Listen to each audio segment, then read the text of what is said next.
ছিল, খুবই কোঅপারেট করছিল মোটামুটি। এইরকম শুধু ঢুকলাম, আমাকে জিজ্ঞাসা করলো তো আপনার মানে কি হাইস্ট কোয়ালিফিকেশান কী, বললাম গ্র্যাজুয়েশন।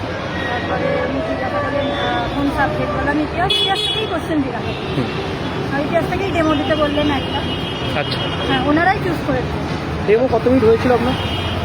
হবে না 3 মিনিট মতো হবে। ডেমো দিয়ে কোনো কোশ্চেন করেছিল ডেমোর উপর থেকে? না, আমাকে ডেমো টপিক বলে দিয়েছিল, আমি আমার মতো বলেছি। আর আপনাকে যে চাইল্ড পেডাগজি বা এইসব থেকে কিছু প্রশ্ন জিজ্ঞেস করেছিল কি?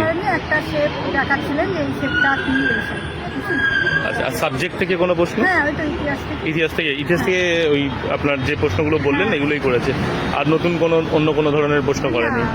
নর্মাল কোশ্চেন যেমন টপিকটা ওনারা বলেছেন। হ্যাঁ, আচ্ছা, আপনাকে কি বোর্ড ওয়ার্ক করতে হয়েছিল, মানে বোর্ডে গিয়ে? করতে হয়।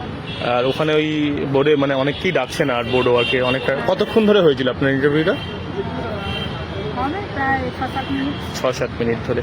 ঠিক আছে, আপনার নাম কি বললেন? আচ্ছা, অনুশ্রী। ধন্যবাদ।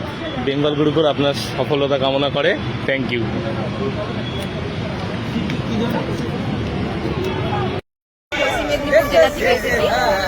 ইন্টারভিউ ঢোকার প্রসেসটা আপনার কেমন ছিল, কি হলো?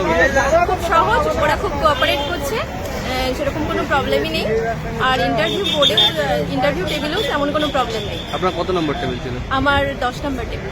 আচ্ছা আচ্ছা, ডেমো কি ধরছে আলাদা? ডেমো ওনাদের পছন্দ মতোই কিছু টপিক দিচ্ছে, তবে ওনারা খুব হেল্পফুল। আর যে যার সাবজেক্ট ওয়াইজ একটু দেখে এলেই, নিচু লেভেলের যে সাবজেক্ট আছে সেই সাবজেক্টের সাথে মিল রেখে নিজের যে সাবজেক্ট আছে সেই সাবজেক্ট ওয়াইজ দেখে আসলেই হবে, আর কিছু তেমন কিছু দিচ্ছে। আপনার ডেমো কি ধরেছিল? আমার ঐকিক নিয়ম কিভাবে বোঝাবে বাচ্চা। আচ্ছা, এছাড়া আর অন্য ডেমো? না, আর কিছু ডেমো দিতে বলেনি, তবে আমাকে যেহেতু আমার সাবজেক্ট ফিজিক্স, তো ফিজিক্স থেকে কয়েকটা কোশ্চেন করেছিল যে মুক্তিবেগ কিভাবে বোঝাবেন বাচ্চাদের, বা নিউটনের থার্ড ল কিভাবে বোঝাবেন বাচ্চাদের, এই আর কি এইরকম টাইপের। আর বনফুল কাজ ছদ্মনাম, প্রাক প্রাথমিকে কি বই আছে, আর সূর্যমুখী ফুল ফুটে গেল, এইসবই ধরেছে। এই ছিল, আর কিছু। থ্যাংক ইউ ম্যাম, আপনি আগামী দিনের শিক্ষিকা হিসাবে শুভকামনা রইল।